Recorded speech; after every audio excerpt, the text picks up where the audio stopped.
The time frame for a global budget is the period of the authorization, which is most commonly 12 months, could be 6 months.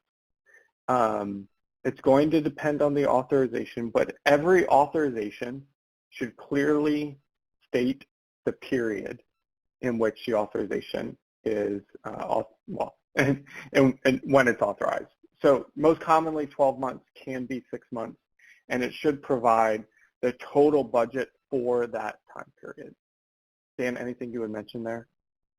Yes, the CEOCS, the standard episode of care, which describes the benefit, are set for 365 days.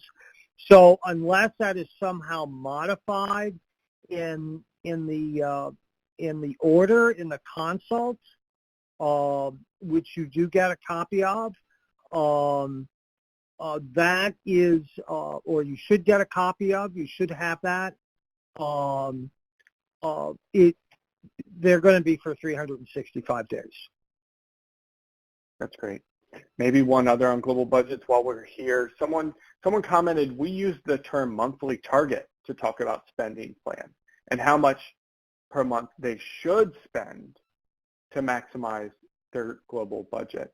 And that's a really great way of thinking of it. And that aligns with what Dan said.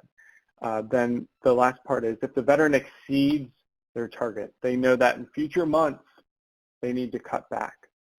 So maybe just a couple thoughts about that. So the first, if they do exceed, understanding at a root cause and how person-centered counseling practices can help with that. Why did they overspend? Was there something not clear? Do their needs exceed their spending plan? Does their spending plan need to be reworked? And if they need to cut back their spending, how can you do that in a way that it's very clear for the veteran, the caregiver, and their employees? So you changing a schedule of one of the workers. So think through very concrete actions to make that clear. But that's a great way of framing that. Next, we're going to talk through goods and services. And I'm going to do this rather quickly. VA has updated its guidance on allowable goods and services. We no longer have an unallowable or a disallowable list. There's a criteria and there's a list of allowable goods and services. And that list, that's not always specific. There are many categories of allowable. And we're not going to go through that allowable list. What we are going to talk through now is the criteria. So the guidance here is that every single item included on the spending plan has to meet 8 criteria and has to meet all of them. So each one of these has an and after it. And that's very, very important. So I'm going to hit on some of these a little bit longer. Otherwise, I'll just read for them. Meets the needs, goals, and outcomes in the veteran spending plan. Everything needs to be tied back to the individual. It needs to improve the veteran's ability to remain safely at home, address an ADL or an IADL, be the least costly alternative. There's not a great example that I'm going to give. There are some that jump to mind, but really what we're trying to do is think about what's going to meet the needs of the veteran. Is that the least costly alternative? Cannot be paid or provided by another service, and we've listed them here. There are a few exceptions to this. I just want to hit on that. So if something's provided by VA, but the veteran prefers another brand, another model, if the veteran is over 6'5", and the compression socks just don't work, or the adult Depends diapers do not work, then it may make sense to have the veteran include it and purchase it using their VDC plan. But generally speaking, cannot be paid or provided by VA or another entity. Cannot be the responsibility of the homeowner. This has come up multiple times, so it's clarified here. The last two, it needs to meet one or more of the following goals. And this is where there's an or within the A through F. And I'm not going to go through these, but we need to think about, why is the veteran including it in their plan? Why is it important to him or her? And lastly, it needs to be for the veteran. So it cannot specifically be for another person or individual. Couple things to consider. So you may be asking, why is this revised list not public? Why can't I see it? Well, so it's been given to medical centers. The guidance to medical centers here is to share and discuss it with your providers. We want this to be a discussion. We want you to talk through what level of comfort and risk and how certain goods and services should be used in their spending plan. We also want to make sure that it's individualized. So this is another lesson that I've learned from ASD and Merle. This is not a menu. So if every veteran has a fax machine included on their spending plan, there's something wrong. If every veteran has a microwave, something is wrong. Because every single thing in the veteran spending plan should be tied to the individual. And not every veteran's going to need a microwave or yard care or a fax machine. So what may be appropriate and allowable for one veteran may not for another based on those established criteria. And that's why we want to promote discussions between the provider and the medical center for these situations. Now we're going to talk through documentation. Dan, I'm going to let you go. Well, thanks, Patrick. And their questions, these are on slide 19 and on slide 20 for us to think about, for you to think about, and for you, for VDC providers to talk through with the medical center were appropriate. So in intake and in-home assessments, what processing tools are you using? Do you share these with the medical center?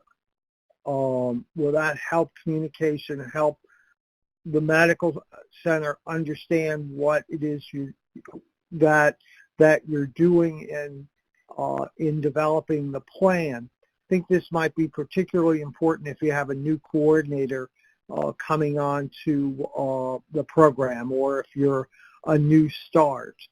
In spending plans, are you breaking down the worker's weekly schedule and the services provided? How are you planning for emergency backup and respite care needs?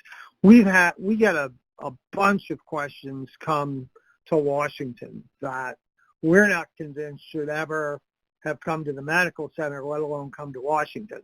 I mean, these should be decided, and there should be a clear answer at the AD&A level, not having to come to Washington for an answer. Generally, it's never a good idea to go to Washington for an answer because you don't know what you're going to get back. But we generally send those questions back with more questions that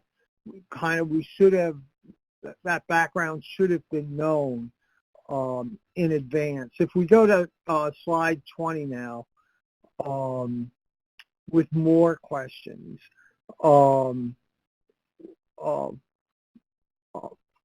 often are you reviewing the monthly spending reports, service reports, and overall spending against the global budget? How often do you go over monthly spending with the VAMCs and the veterans? Are there cases that you pull out each month, or do you have a schedule for reviewing cases, either on a routine basis or special cases in your conversations, in your planned conversations with the VA Medical Center? What processes and tools do you follow for these monthly and quarterly monitoring that you do with veterans. Again, a critical aspect and something very special for veteran-directed care that we don't see in our other programs. And then what gets shared and with whom. Again, these are questions to think about and discuss. Look at your processes. Are there areas to improve incrementally over time? These questions, and when you look at the new resources coming out, these are based on identified best practices that we've developed from the field over the past couple of years. And then, again, another opportunity to document with some clarity the critical nature of the person-centered counseling. And we cannot say enough about the importance of communicating, of staying in touch with the medical center, particularly in these review sessions of how veterans are doing. They're just really key. That was something that we. Sorry about that. That was something that was really a foundational element of the program when we first started. I think there's been, over time, we may have not have been as rigorous about that as we had been at the start. Now I think we're finding as we grow, and we are growing, and more medical centers are interested in this program, more than we've had at one time since the start. We need that fundamental piece of planned, organized communication with the medical center, and these processes are going to become important once again.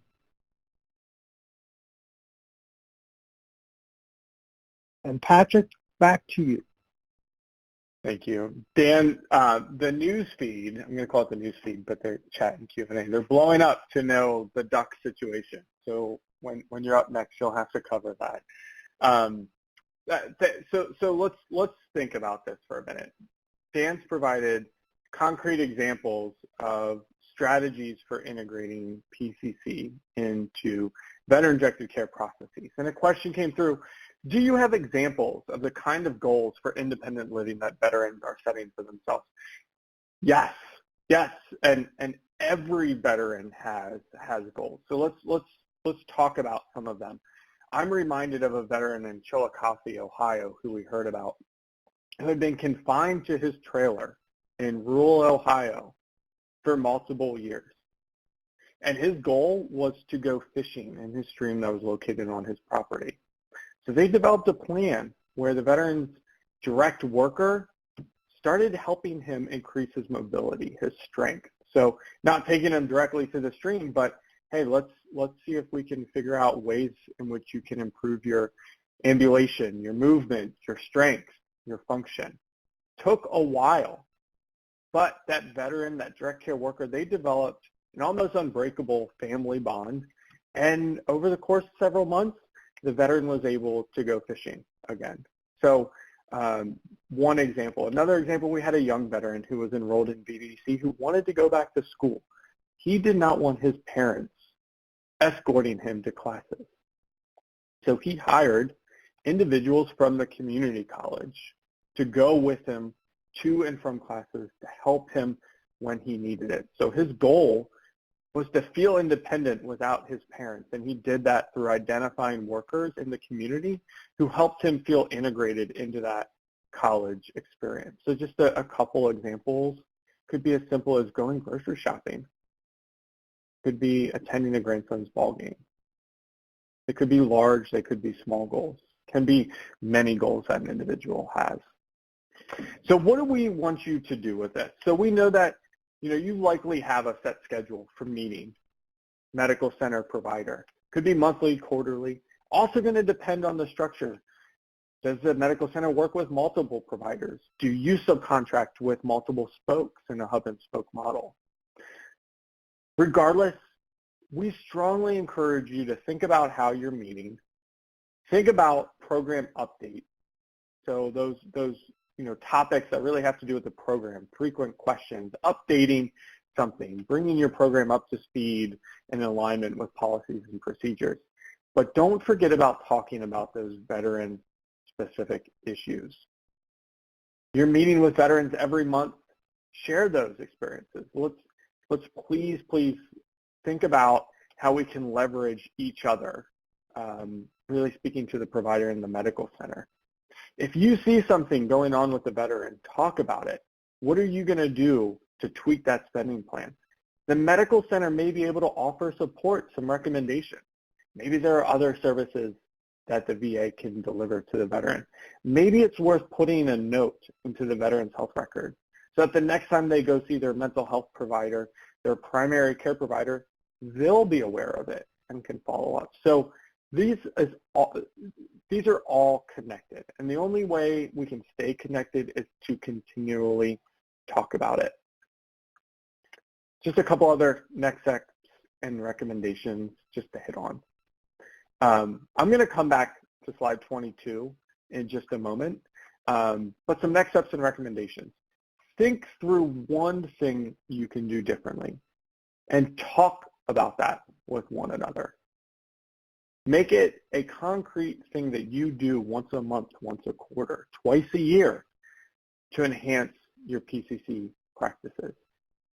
And we have a number of updated resources and templates to support these changes. We're going to be talking through them tomorrow from 2 to 3 p.m. Eastern. ACL is going to have a webinar. We've also included their website here. That was another question that came through. We're going to be sharing these, posting them online, talking about them more, and we're really excited about that. Now, we do have one question, and I'm wondering if it's okay to have the poll up as we go through a couple questions. What we want to know is what's one change that you want to make to improve PCC practices? And we will take a couple questions if that's okay. Still end on time, but I'm going to move at the pace at which responses come through. Okay. Question about global budgets. Does this mean that a veteran could make a large purchase early on using their budget in advance as opposed to saving for it? That is correct, yes. So if it is in the spending plan, if it's approved by the medical center, there's no savings fund. If a veteran needs a lift chair, a microwave, we want to give them that service. We don't want to delay it by having them save. We want to deliver those services that they need when they need it and not hold on to that. Now, the tricky part here is we want to make sure that it's planned. So it's got to be in the spending plan. It's got to be approved. There would, of course, be some questions to, is this the right time to buy it if you're a new enrollee? But assuming here that it makes sense for the veteran to purchase it, we don't want to wait in providing that service. Do you have plans to make this more widely available? Dan, do you mind just maybe touching on that, and then I'll wrap up. I hope I'm not going to get in trouble for running just a minute over. Expansion plans, Dan. Oh, there are expansion plans under consideration. We're not quite sure where we've had a surge of interest from new medical centers as well as existing medical centers that want to expand the program to new service areas in their catchment area that they haven't been able to serve. So it's been a really interesting mix. In addition, under consideration is a plan for a national plan of expansion. This is something that, our office is very interested in, but it's also something that the Congress is interested in as well. So there's a lot going on in this area. Oh, I didn't realize I'm over time. No, Dan, you're fine. I didn't mean to interrupt you. I just wanted to comment and say it's great to see these one changes come through. If, understanding here, there were some comments about getting the medical center to adopt VDC and educating them. We promise here, expansion is the #1 priority. You just heard it from Dan. We won't stop until VDC is nationwide. It's still the goal. Don't let that hinder the opportunity to internally think about ways in which you can improve the experience of VDC for veterans and caregivers. And we all have that responsibility, whether we're at a medical center, a VDC provider, an FMS. We're here to serve veterans and caregivers. We'll fight the fight for expansion to increase access, but there are certainly opportunities to internally think through ways in which we can optimally work together. So I just wanted to state that in reflection to some of those comments that have come through, and just thank everyone else for the listening skills, the collaboration, the follow-up. It's great to see that, so thank you. I really want to thank Applied Self-Direction again. I know we're over, and Dan, let me give you an opportunity to close. No, I want to thank everyone for attending today and listening to us and engaging in conversation and the polls. That's very useful and helpful to us. We're deeply indebted to Applied Self-Direction for these 2 segments. There are a lot of excellent seminars, webinars coming up in this series, and I'm fascinated by all of them and trying to make my schedule work so I can attend. Again, thank you very much, and your efforts for veterans, on behalf of veterans in this program, has been remarkable. You'll be able to take a bow when the IG report is released, probably next month, and it's just another positive statement about how well veteran-directed works, and we can always make it better for veterans. So thank you.